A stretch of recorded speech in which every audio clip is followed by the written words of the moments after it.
Excel PU college ಗುರುವಾಯಿನಕೆರೆ, ಕರ್ನಾಟಕದ number 1 PU college. Admissions open now. ಯಾರು ಅರ್ಜಿ ತೆಗೆದುಕೊಂಡಿದ್ದೀರಿ ದಯವಿಟ್ಟು ನೀವು ಕೊನೆಯ ದಿನಗಳ ಗಂಟೆ ವೆಯ್ಟ್ ಮಾಡಕ್ ಹೋಗ್ಬೇಡಿ. ಈಗ ಒಂದು 2 ದಿನದಲ್ಲೇ ಸಲ್ಲಿಸ್ಬಿಟ್ರೆ ನಿಮ್ಗೂ ಒಳ್ಳೇದು. ನಾನು 10ನೇ ತಾರೀಕೆ ಸೀಮಿತ ಮಾಡ್ಬೇಕಾಗಿತ್ತು. ಯಾಕೆಂದ್ರೆ ನಾವು ಪ್ರತಿಯೊಬ್ಬರು ಕ್ಯಾಂಡಿಡೇಟ್ ಬಗ್ಗೆ ನಮ್ದೇ ಆದಂತ ವಿಮರ್ಶೆಯನ್ನ ಮಾಡ್ಬೇಕಾಗಿದೆ. ಲಾಸ್ಟ್ ಮೂಮೆಂಟ್ ಆದ್ರೆ ನಮಗೆ ಕಷ್ಟ ಆಗ್ತದೆ. 10ನೇ ತಾರೀಕು ಒಳಗಡೆ ದಯವಿಟ್ಟು ತಾವೆಲ್ಲ ಬಂದು ವಾಪಸ್ಸು ಕೊಟ್ಬಿಟ್ರೆ ಬಹಳ ಒಳ್ಳೇದು. ಏಕೆಂದ್ರೆ ನಾವೆಲ್ಲ ನಮ್ಮ ಸಪ್ರೇಟ್ ರಿಪೋರ್ಟ್ ನ ತರಿಸಿ ಯಾರ್ಯಾರು ಏನೇನೋ ಕೆಲಸ ಮಾಡೋರು, ಅರ್ಜಿ ಹಾಕೊಂಡಿರೋರು, ಸುಮ್ಮನೆ ಅರ್ಜಿ ಹಾಕೊಂಡವ್ರ, ಇಲ್ಲ ಅವ್ರದ್ದೇನಾದ್ರು ಶಕ್ತಿ ಇದೆಯಾ, ಫಾಲೋವರ್ಸ್ ಇದಾರ, ಇಲ್ಲಿ ನಾಯಕತ್ವ ಸೇವೆ ಮಾಡೋಂಥ ಗುಣ ಇದೆಯಾ, ಪಕ್ಷಕ್ಕೆ ನಿಷ್ಠೆಯಾಗಿರ್ತಾರ, ಇವೆಲ್ಲ ಕೂಡ ನಾವು ಗಮನದಲ್ಲಿ ಇಟ್ಕೊಳ್ಬೇಕು.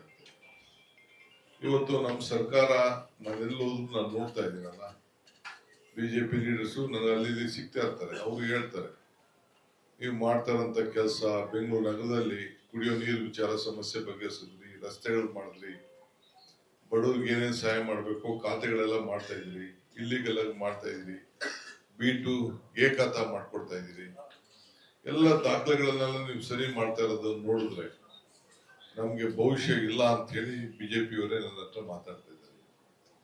ಸೊ ಅದಕ್ಕೆ ಅವರು ಪಾರ್ಟಿ ಉಳಿಸ್ಕೋಬೇಕು ಅಂತ ಮೊನ್ನೆ ರೀಸೆಂಟ್ ಆಗಿ ದಳದವರು ಇಲ್ಲ ನಾವು ಲೋಕಲ್ ಫ್ರೆಂಡ್ಲಿ ಫೈಟ್ ಮಾಡ್ತೀವಿ ಅಂತ.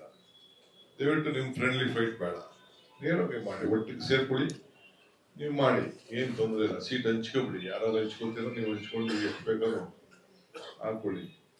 ನೀವೇನು ಅದು ನಿಮ್ದ ಫ್ರೆಂಡ್ಲಿ ಫೈಟ್ ಇಂದ ನಿಮ್ ಕಾರ್ಯಕರ್ತರಿಗೆ ಗೊಂದಲ ಕ್ರಿಯೇಟ್ ಮಾಡ್ದಾಗ ಆಗ್ತದೆ.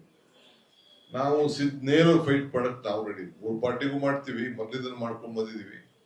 2 ಪಾರ್ಟಿ ಇದ್ದಷ್ಟು ಬಹುಶಃ ನಮ್ಮ ರಾಜ್ಯದ ರಾಜಕಾರಣಕ್ಕೆ ಒಳ್ಳೇದು ಅಂತ ನಾನು ಭಾವಿಸ್ಕೊಂಡಿದ್ದೇನೆ. ಸೊ ಇವತ್ತು ಗೋವಿಂದರಾಜು ಮತ್ತು ಅವರ ಟೀಮ್ ಯಾರು ಬಂದಿದ್ದಾರೆ ಲಿಸ್ಟ್ ಎಲ್ಲ ಇಲ್ಲಿದೆ. ನಾನು ಹೇಳ್ತಾ ಇದ್ದೀನಿ, ಇವತ್ತು ನಾವೆಲ್ಲ ಅನೇಕ ಪ್ರತಿಯೊಂದು ಕಾರ್ಪೊರೇಷನ್ ವ್ಯಾಪ್ತಿಯಲ್ಲಿ ಈ ಬೆಂಗಳೂರಿಗೆ ಮಾಡಬೇಕಾದಂತ ಡಿಸಿಷನ್ಸ್ ಏನಿದೆಯಲ್ಲ, 5 ಕಾರ್ಪೊರೇಷನ್, ಇದು ಸಣ್ಣ ಡಿಸಿಷನ್ ಅಲ್ಲ, ಇಡೀ ರಾಷ್ಟ್ರ ನೋಡ್ತಾ ಇದೆ.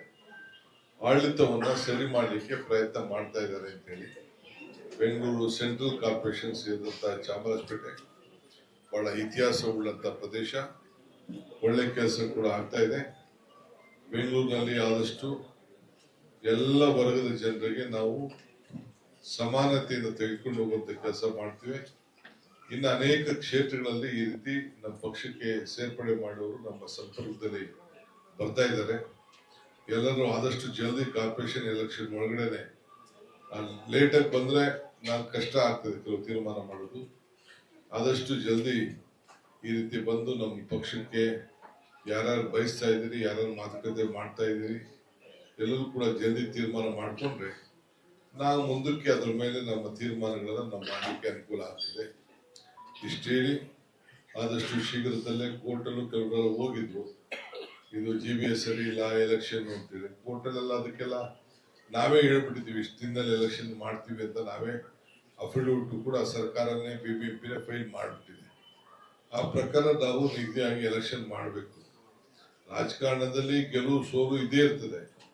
ನಾವು ಗೆಲ್ತೀವೋ ಸೋಲ್ತೀವಿ ಅಂತ ಮಾಡ್ತಾ ಇಲ್ಲ. ನಾನು ಇಲ್ಲೇ ಹೇಳ್ತಾ ಇದ್ದೀನಿ, ಮತ್ತೆ ಇಡೀ ರಾಜ್ಯದಲ್ಲಿ ನಮ್ಮ ಸ್ಥಳೀಯ ಸಂಸ್ಥೆ ಎಲೆಕ್ಷನ್ಸ್ ಗಳನ್ನ ಈ ವರ್ಷ ಚುನಾವಣಾ ವರ್ಷ ಅಂತಾನೆ ನಾವು ಸ್ಥಳೀಯ ಸಂಸ್ಥೆಗಳಿಗೆ ಎಲೆಕ್ಷನ್ ಮಾಡಬೇಕು ಅನ್ನೋದು ನಮ್ಮ ಸರ್ಕಾರದ ಚಿಂತನೆ.